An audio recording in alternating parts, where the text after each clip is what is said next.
Hello everyone and welcome to the official channel of Lawlogy online classes. आज का हमारा topic है stages of criminal cases under CrPC.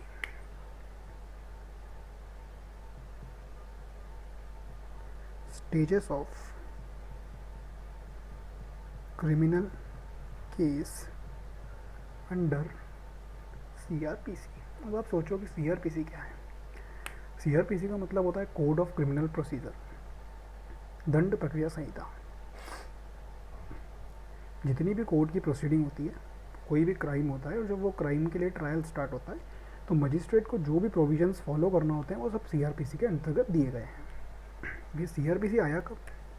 CrPC आया है 1973 में। और क्रिमिनल केस होता है, कोई भी क्राइम जब हो जाता है उसका जो ट्रायल चलता है मजिस्ट्रेट के यहाँ पे, उसे आप कहते हैं क्रिमिनल केस। अब उस क्रिमिनल केस में क्या क्या स्टेजेस होती है, what are the stages in a criminal case, वो आज हम पढ़ने वाले हैं। First of all, stages of criminal case को आपने मेनली 3 डिविजन्स में क्लासीफाई किया है। पहला है प्री ट्रायल स्टेज, दूसरा होता है ट्रायल स्टेज और तीसरा है पोस्ट ट्रायल स्टेज। अब हम प्री ट्रायल स्टेज के बारे में सबसे पहले पढ़ना शुरू करते हैं। तो अब देखिए प्री ट्रायल स्टेज होती क्या है। As the name suggest, a pre trial stage is the stage which is before the trial. मतलब ट्रायल शुरू हुआ है उसके पहले की ये स्टेज है। तो किसी भी क्राइम में ट्रायल शुरू होने के पहले आप सोच सकते हैं क्या क्या स्टेज होती होगी। तो सबसे पहली चीज़ उसमें होती है commission of offence. Commission of offence मतलब ऑफेंस का होना, किसी भी क्राइम का होना, उसे आप कहते हैं कमीशन ऑफ ऑफेंस। तो प्री ट्रायल स्टेज में सबसे पहली चीज़ होती है ऑफेंस का होना। अब वो ऑफेंस 2 टाइप के हो सकते हैं, या तो कॉग्निजेबल या non cognizable. Cognizable offence is the offence in which the police does not require a warrant to arrest any person, and in non-cognizable offence the police cannot arrest the person without magistrate's order। मतलब cognizable offence में magistrate के order की requirement नहीं होती है, police आपको directly arrest कर सकती है। बट नॉन कॉग्निजेबल ऑफेंस में पुलिस आपको डायरेक्टली अरेस्ट नहीं कर सकती है। तो एक प्री ट्रायल का रिक्वायरमेंट तो हो गया कमीशन ऑफ ऑफेंस। दूसरी जो इसमें चीज़ होती है वो होती है कमीशन ऑफ ऑफेंस तो हो गया, अब क्या बचा, उसकी इन्फॉर्मेशन। मतलब ऑफेंस अगर होता है तो पता कैसे चलता है ऑफेंस हो गया है, तो उसकी इन्फॉर्मेशन भी तो कन्वे होना चाहिए। अब ये जो इन्फॉर्मेशन है ये किन किन को दी जा सकती है? 2 लोगों को दी जा सकती है, या तो पुलिस या मजिस्ट्रेट। मतलब जो भी क्राइम हुआ है उसकी इन्फॉर्मेशन तो आप पुलिस को दे सकते हो या आप मजिस्ट्रेट को दे सकते हो। अब हम इन दोनों को डीप में पढ़ते हैं थोड़ा। इन्फॉर्मेशन टू पुलिस, पुलिस को इन्फॉर्मेशन किस किस केस में दी जा सकती है, चाहे आपका केस कॉग्निजेबल हो, कॉग्निजेबल ऑफेंस हो या नॉन कॉग्निजेबल ऑफेंस हो, दोनों ही केसेस में पुलिस को आप इन्फॉर्मेशन दे सकते हैं। लेकिन इसकी कुछ कंडीशंस होती है। वो कंडीशंस क्या होती है वो मैं आपको यहाँ एक्सप्लेन करता हूँ। अगर पुलिस को आपने इन्फॉर्मेशन दी है किसी कॉग्निजेबल ऑफेंस की, तो पुलिस एफआईआर रजिस्टर करती है। जो एफआईआर उसे सेक्शन 154 में रजिस्टर करना होती है। ये एफआईआर क्या होती है? फर्स्ट इन्फॉर्मेशन रिपोर्ट, प्रथम सूचना रिपोर्ट। जैसे ही ये रजिस्टर होती है it puts the case in motion, case start हो जाता है। अब एफआईआर कौन दे सकता है? The FIR can be given by someone who has seen the commitment of the offence. या तो उसने ऑफेंस का कमिटमेंट देखा है, ऑफेंस होता हुआ देखा है, या वो खुद विक्टिम है, तो वो भी एफआईआर लिखवा सकता है। तो ये तो हो गई कॉग्निजेबल ऑफेंस की बात। फिर आती है नॉन कॉग्निजेबल ऑफेंस की बात। In case of non cognizable offence police does not right the FIR, the police right a non cognizable report that is called NCR, non cognizable report, and this is under section 155 of the CRPC। Section 155 के अंदर non cognizable report police लिख लेती है non cognizable offence में। लेकिन police तब तक investigation start नहीं कर सकती, तब तक अरेस्ट नहीं कर सकती जब तक मजिस्ट्रेट का ऑर्डर नहीं हो, in case of non cognizable offence. ठीक है, याद रहेगा। तो ये आपने पढ़ लिया है इन्फॉर्मेशन के बारे में। तो ये जो हमने इन्फॉर्मेशन के बारे में पढ़ा, ये तो हमने कब का पढ़ा है, जब इन्फॉर्मेशन पुलिस को दी गई है। लेकिन अगर इन्फॉर्मेशन मजिस्ट्रेट को दी जाती है तो उस केस में क्या होता है? जब मजिस्ट्रेट को इन्फॉर्मेशन दी जाती है तो उसे इन्फॉर्मेशन की जगह एक वर्ड यूज़ किया जाता है जिसे हम कहते हैं कंप्लेंट। कंप्लेंट, परिवाद। इसका प्रोविज़न है सेक्शन 2D के अंतर्गत, धारा 2 उपधारा डी। उसमें एक कंप्लेंट की डेफिनेशन दी गई है जिसमें कहा गया है कि a complaint is an allegation made orally और in writing to a magistrate with a view to take action under the code. मतलब कोई भी कंप्लेंट मजिस्ट्रेट को दी जाती है इस व्यू के साथ कि मजिस्ट्रेट एक्शन लेगा। ये इन्फॉर्मेशन या तो कोई नोन पर्सन दे सकता है या कोई अननोन पर्सन दे सकता है जिसने ऑफेंस होता हुआ देखा है, but it does not include a police report. Complaint जो मजिस्ट्रेट को दी जाती है वो पुलिस रिपोर्ट नहीं होती है। अब मजिस्ट्रेट को कंप्लेंट रिसीव हो गई, अब वो क्या करेगा? जब उसे कंप्लेंट रिसीव हो जाएगी तो magistrate if think fit proceed to record the statement of the complainant and the witnesses present under section 200 of CRPC। अगर मजिस्ट्रेट को लगता है कि ऑफेंस हुआ है, उन्हें लगता है कि इस पे इन्वेस्टिगेशन होना चाहिए, तो वो उस कंप्लेंट को रजिस्टर करते हैं। उसके बाद कंप्लेनेंट के स्टेटमेंट्स रिकॉर्ड करते हैं और विटनेसेस के स्टेटमेंट्स रिकॉर्ड करते हैं सेक्शन 200 CRPC के अंतर्गत। सेक्शन 200 CRPC, ठीक है। मैं आगे का समझाने के लिए इसे इरेज कर देता हूँ।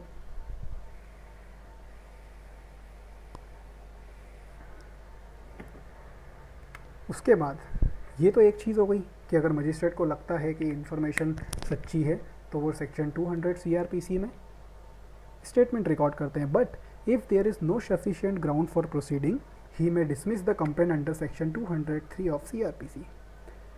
No ground, dismiss complaint under section 203 CRPC। तो ये कुछ धाराएं हैं जो इम्पोर्टेंट है, जो आप पढ़ सकते हैं CRPC के अंदर, ठीक है। तो ये तो हो गई मजिस्ट्रेट को कंप्लेंट रिसीव। तो 2 स्टेज आप ऑलरेडी पढ़ चुके हो प्री ट्रायल की। तीसरी स्टेज होती है जिसे आप कहते हैं इन्वेस्टिगेशन बाय द पुलिस। मतलब पुलिस के द्वारा इन्वेस्टिगेशन किया जाना। The police conduct the investigation for collection of evidence. Investigation क्यों होती है? कलेक्शन ऑफ एविडेंस, एविडेंस को कलेक्ट किया जाता है। इंट्रोगेशन स्टेटमेंट, इंट्रोगेशन स्टेटमेंट का मतलब होता है स्टेटमेंट, पूछताछ वाले स्टेटमेंट जो एक्यूज्ड से किए जाते हैं। दूसरा स्टेटमेंट ऑफ विटनेसेस, जो भी गवाह होता है जिनने ये क्राइम होते हुए देखा है या वो इसका पार्ट रहे हो या उनको किसी से इसकी इन्फॉर्मेशन मिली हो, तो उनके स्टेटमेंट रिकॉर्ड होते हैं। और एक फोर्थ इंपॉर्टेंट चीज़ होती है साइंटिफिक एनालिसिस। साइंटिफिक एनालिसिस का मतलब होता है कि अगर उस क्राइम में कोई साइंटिफिक चीज़ होती है या किसी साइंटिफिक एनालिसिस की रिक्वायरमेंट होती है, किसी के ओपिनियन की रिक्वायरमेंट होती है, लाइक मेडिकल या कुछ भी, तो वो साइंटिफिक एनालिसिस भी इन्वेस्टिगेशन के अंदर होता है। एक खास बात इन्वेस्टिगेशन की, जब तक इन्वेस्टिगेशन चलता है the accused person can be arrested any time during the investigation. अगर कॉग्निजेबल ऑफेंस होता है तो पुलिस इन्वेस्टिगेशन FIR रजिस्टर होने के बाद स्टार्ट कर सकती है, और अगर नॉन कॉग्निजेबल ऑफेंस होता है तो जब मजिस्ट्रेट ऑर्डर करते हैं उसके बाद इन्वेस्टिगेशन पुलिस स्टार्ट करती है। तो ये एक थर्ड प्री ट्रायल स्टेज आपने पढ़ ली जिसमें आपने पढ़ा है इन्वेस्टिगेशन बाय द पुलिस। अब मैं इसे इरेज करके आपको इसकी फोर्थ स्टेज बताता हूँ। जो फोर्थ स्टेज है प्री ट्रायल की वो होती है एंटीसिपेटरी बेल। एंटीसिपेटरी बेल का मतलब होता है अग्रिम जमानत। एक्यूज्ड को इन्वेस्टिगेशन के टाइम अगर गिरफ्तार किया गया है तो upon registration of FIR the accused may make an application for anticipatory bail. FIR register होते सही जो आरोपी होता है वो अग्रिम जमानत का आवेदन लगा सकता है। इसका प्रोविज़न सेक्शन 438 ऑफ CRPC, इसमें इसका प्रोविज़न दिया गया है। या तो ये किसको लगाई जा सकती है, या तो ये सेशन कोर्ट को लगाई जाती है या ये हाई कोर्ट को लगाई जा सकती है। अग्रिम जमानत सिर्फ और सिर्फ सेशन कोर्ट या हाई कोर्ट को लगाई जा सकती है। जैसे ही एक्यूज्ड को एंटीसिपेटरी बेल मिल जाती है, एक्यूज्ड को पुलिस अरेस्ट नहीं कर सकती है और अगर ये एंटीसिपेटरी बेल रिजेक्ट हो जाती है तो फिर पुलिस विदाउट वारंट उस एक्यूज्ड को अरेस्ट कर सकती है। तो ये तो एक स्टेज थी एंटीसिपेटरी बेल वाली। हर एक्यूज एंटीसिपेटरी बेल नहीं लगाता है। तो in that case the next stage is arrest of accused, मतलब आरोपी का गिरफ्तार होना। अगर कॉग्निजेबल ऑफेंस होता है विदाउट वारंट पुलिस अरेस्ट कर सकती है, और अगर नॉन कॉग्निजेबल ऑफेंस होता है तो मजिस्ट्रेट का अप्रूवल पुलिस को रिक्वायर्ड होता है। ये प्री ट्रायल की हमने 5th स्टेज पढ़ी है, अरेस्ट ऑफ एक्यूज्ड। उसके बाद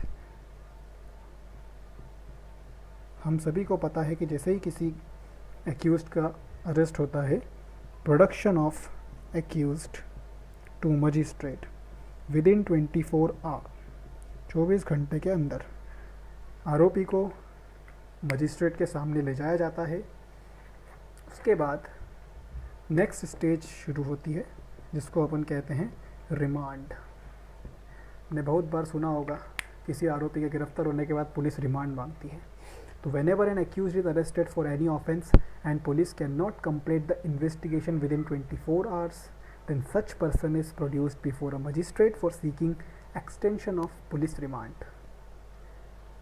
24 घंटे में अगर इन्वेस्टिगेशन कंप्लीट नहीं होता है पॉसिबल 24 घंटे के अंदर इन्वेस्टिगेशन कंप्लीट करना, उस एक्यूज्ड की पुलिस को ज़रूरत होती है। तो जेल भेजने के पहले पुलिस कस्टडी की और रिक्वायरमेंट होते हुए मजिस्ट्रेट उसे रिमांड पे पुलिस को सौंप देती है।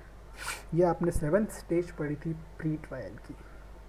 अब चूँकि रिमांड मिल चुकी है, रिमांड मिली है इसलिए इन्वेस्टिगेशन कंप्लीट होने के लिए अब होता है इन्वेस्टिगेशन कंप्लीट। तो एक स्टेज आती है आफ्टर इन्वेस्टिगेशन इज़ कंप्लीटेड। जब इन्वेस्टिगेशन कंप्लीट होता है तो नेक्स्ट स्टेज क्या होती है? तो नेक्स्ट स्टेज होती है इन्वेस्टिगेशन कंप्लीट होने के बाद अगर पुलिस को लगता है कि एक प्राइमा फेसी केस एक्यूज्ड के अगेंस्ट बिल्ड होता है तो वो चार्जशीट फाइल करती है कोर्ट में। क्या फाइल करती है? चार्जशीट। एक्यूज्ड को लगता है, पुलिस को लगता है कि इन्वेस्टिगेशन के बाद प्राइमा फेसी केस बन रहा है, तो एक चार्जशीट फाइल होती है कोर्ट में। ये किसके थ्रू फाइल होती है? Through public prosecutor. The public prosecutor के थ्रू एक चार्जशीट फाइल हो जाती है। अगर पुलिस को लगता है कि no prima facie case is made out, a final report is filed in the court. लेकिन अगर पुलिस को लगता है कि कोई केस बिल्ड नहीं हो रहा है एक्यूज्ड के अगेंस्ट, तो ये जो फाइनल रिपोर्ट है वो कोर्ट में फाइल हो जाती है जिसमें वो सब चीज़ मेंशन कर देते हैं। तो ये आपने एक अगली स्टेज पढ़ ली है। इसके बाद नेक्स्ट स्टेज होती है cognizance of offence by the magistrate. Cognizance of offence by magistrate. Police के पास चार्जशीट जो फाइल हुई थी वो मजिस्ट्रेट के पास जा चुकी है। अब चार्जशीट फाइल हो गई तो अब सारा काम मजिस्ट्रेट का। तो मजिस्ट्रेट को उस ऑफेंस का कॉग्निजेंस लेना पड़ता है कि मैं इस केस को देखूंगा। ये प्रोविज़न होता है सेक्शन 190 ऑफ सीआरपीसी के अंतर्गत। हालांकि इस प्रोविज़न का कोई खास महत्व नहीं है क्योंकि इसकी कोई फॉर्मेलिटीज़ नहीं होती है कि मजिस्ट्रेट कोई ऑर्डर शीट तैयार कर दे कि I am taking the cognizance. जिस भी मजिस्ट्रेट के जुरिस्डिक्शन में वो केस होता है सेक्शन 190 ऑफ सीआरपीसी के अंतर्गत उसका कॉग्निजेंस उसी के पास होता है। ठीक है, तो ये आपने पढ़ लिया है cognizance of offence by the magistrate. अब मजिस्ट्रेट ने कॉग्निजेंस ले लिया है तो नेक्स्ट स्टेज होती है service of summons to accused. अब आप सोच रहे होंगे कि service of summons to accused, accused तो ऑलरेडी गिरफ्तार है। ये वाली जो प्रोसेस है ये सिर्फ उस केस में होती है जब एंटीसिपेटरी बेल ग्रांटेड होती है। अगर एंटीसिपेटरी बेल ग्रांटेड होती है एक्यूज्ड को, तो एक्यूज्ड जो है वो इन्वेस्टिगेशन के टाइम बाहर होता है। तो चैप्टर 6 ऑफ सीआरपीसी के अंतर्गत मजिस्ट्रेट एक समन्स भेजती है एक्यूज्ड को कि आप कोर्ट में उपस्थित हो जाइए। यह आपने यहाँ पे 10 स्टेजेस देख ली है प्री ट्रायल की। उसके बाद आपने समन्स भी भिजवा दिया है मजिस्ट्रेट के थ्रू। तो अब जो अगली स्टेज है वो है appearance of accused before the court, मतलब एक्यूज्ड का कोर्ट में प्रेजेंट होना। जब एक्यूज्ड कोर्ट में अपेयर होता है तो वो अपने साथ अपने काउंसिल को ला सकता है। कोई भी एडवोकेट वो अपने साथ इंगेज कर सकता है जो उसके केस में मदद करेगा, उसका साथ देगा। और अगर आरोपी जेल में है तो कोर्ट उसे नोटिस भेजेगी कि उसे जेल से यहाँ लाया जाए। जब वो वहाँ आता है तो the next stage is filing bail application. आपने बेल एप्लीकेशन फाइल कर दी है। अगर आपकी बेल एक्सेप्ट हो जाती है तो आप सिक्योरिटी या श्योरिटी कोर्ट में जमा कराएंगे और आपको बेल मिल जाएगी। ठीक है, तो ये कुछ स्टेजेस थी जिसमें प्री ट्रायल के पहले, ट्रायल के पहले ये स्टेजेस वर्क करती है। उसके बाद एक और स्टेज बच जाती है इसमें, जो होती है अपनी after hearing the public prosecutor and the council for the defence a decision is taken by the court on question of chargesheet. जैसे ही पब्लिक प्रोसिक्यूटर ने उस केस के बारे में कुछ कहा, काउंसिल फॉर डिफेंस ने उसके बारे में कुछ कहा, तो कोर्ट डिसाइड करती है कि चार्जशीट बनाई जाए। या तो कोर्ट चार्जशीट को रिजेक्ट कर सकती है, अगर चार्जशीट रिजेक्ट हो जाती है तो एक्यूज्ड डिस्चार्ज हो जाता है, या कोर्ट उसको एक्सेप्ट कर सकती है। कोर्ट कब एक्सेप्ट करेगी चार्जशीट को? जब एक प्राइमा फेसी केस बिल्ड होगा एक्यूज्ड के खिलाफ और उस केस को वो ट्रायल के लिए पहुंचा देगी। तो यहाँ पे आपने दो चीज़ देखी है, या तो वो चार्जशीट रिजेक्ट कर देंगे, अगर चार्जशीट रिजेक्ट हो गई एक्यूज्ड इज डिस्चार्ज, और अगर चार्जशीट एक्सेप्ट हो गई द ट्रायल बिगिंस। अभी तक आपने देखा कि ट्रायल स्टार्ट हो रहा था। अब फ्रेमिंग ऑफ चार्ज, जो सबसे पहली चीज़ आती है इसमें, चार्जशीट जब मजिस्ट्रेट एक्सेप्ट करते हैं, चार्ज फ्रेम होते हैं। जब पुलिस रिपोर्ट को कंसिडर करते हैं मजिस्ट्रेट और अदर डॉक्यूमेंट को कंसिडर करने के बाद अगर मजिस्ट्रेट को लगता है कि एक्यूज ने कोई क्राइम नहीं किया तो वो उसे डिस्चार्ज कर सकती है, otherwise the court will frame charges under which the accused is to be trialled. अब चार्ज बन गए तो एक्यूज के पास दो चीज़ें होती है, या तो वो गिल्टी प्लीड कर ले या नॉट गिल्टी प्लीड कर ले। मतलब जो चार्ज फ्रेम होता है वो एक्यूज को दिखाया जाता है और उससे पूछा जाता है कि क्या आप ये चार्ज एक्सेप्ट करते हैं। अगर वो बोलता है कि हाँ मैं एक्सेप्ट करता हूँ, if he pleads guilty the court shell record the plea and may convict the accused. Court उसे रिकॉर्ड करके सज़ा सुना सकती है। लेकिन अगर एक्यूज प्लीड करता है not guilty, then the case is finally posted for trial and now this is the beginning of trial stage. अब ट्रायल स्टेज के बारे में हम पढ़ने वाले हैं। चूँकि pre trial stage police investigation से रिलेटेड होती है इसलिए ज़्यादा लंबी होती है। अब हम ट्रायल स्टेज की बात करेंगे। ये जो ट्रायल स्टेज होती है पूर्णतः कोर्ट में चलती है। तो सबसे पहली चीज़ ट्रायल स्टेज में आती है कमेंसमेंट ऑफ ट्रायल। स्टेज का नाम है कमेंसमेंट ऑफ ट्रायल। क्या होता है कमेंसमेंट ऑफ ट्रायल में? Examination of fitness. जो भी गवाह होते हैं सबसे पहले उन्हें एग्जामिन किया जाता है। जो भी ट्रायल होता है वो ट्रायल या तो सेशन ट्रायल कहलाएगा, अगर सेशन कोर्ट में चलता है तो सेशन ट्रायल, या फिर वारंट ट्रायल कहलाएगा, या फिर समन्स ट्रायल कहलाएगा, और एक समरी ट्रायल कहलाएगा। ये चार टाइप के ट्रायल सीआरपीसी में प्रोवाइडेड है। वो जो ट्रायल आपने स्टार्ट किया है अभी, वो इन चारों में से कोई भी एक हो सकता है डिपेंडिंग ऑन द कोर्ट। तो ट्रायल स्टार्ट हो चुका है। जब ट्रायल स्टार्ट हो गया है तो जो सबसे पहली चीज़ मैंने आपको बताई थी वो है प्रोसिक्यूशन एविडेंस। प्रोसिक्यूशन एविडेंस का मतलब, प्रोसिक्यूशन कौन होता है? जो विक्टिम को रिप्रेजेंट करता है वो प्रोसिक्यूशन है। जैसे ही चार्जेस बने after the framing of charges, if the accuse pleads not guilty, court requires the prosecution to produce evidence to prove the guilt of the accused. हमारे इंडिया में कोई भी केस होता है तो उस केस को प्रूव करने का भार होता है प्रोसिक्यूशन के ऊपर।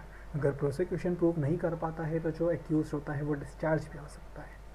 तो जो चार्जेस फ्रेम हुए हैं, एक्यूज ने गिल्टी प्लीड नहीं किया है, तो ये प्रोसिक्यूशन को प्रूव करना है।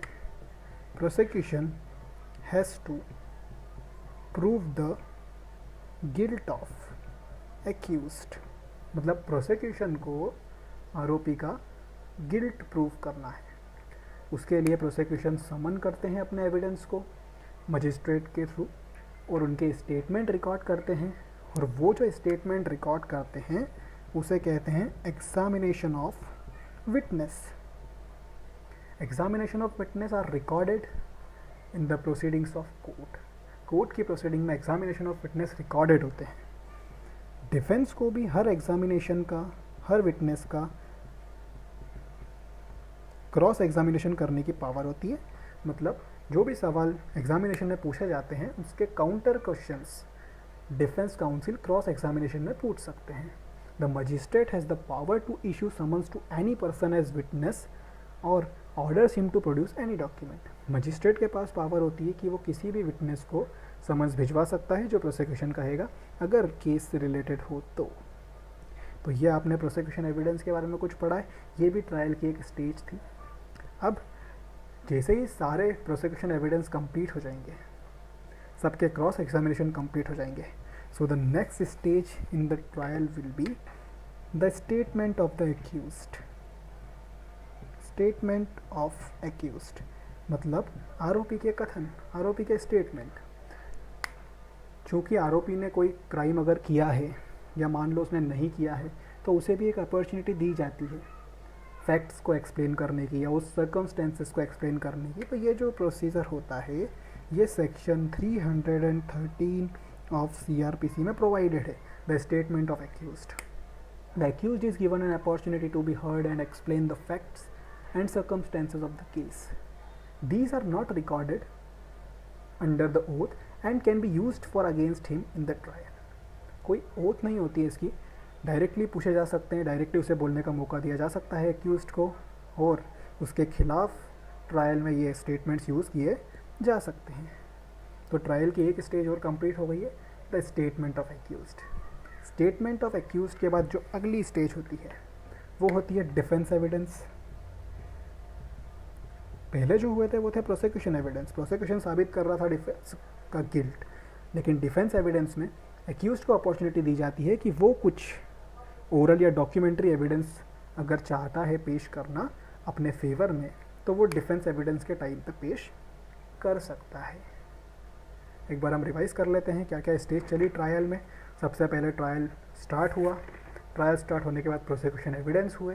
प्रोसिक्यूशन एविडेंस होने के बाद statement of the accused record हुआ है और आखिरी में डिफेंस एविडेंस हम अभी पढ़ रहे थे. अगर आप लोग ये सब लिख नहीं पा रहे हो जल्दी तो इसके नोट्स भी मेरे पास अवेलेबल है जिसकी लिंक आपको मैं बायो में शेयर करूँगा. उसके बाद आता है डिफेंस एविडेंस जो अभी आपको मैंने समझाया.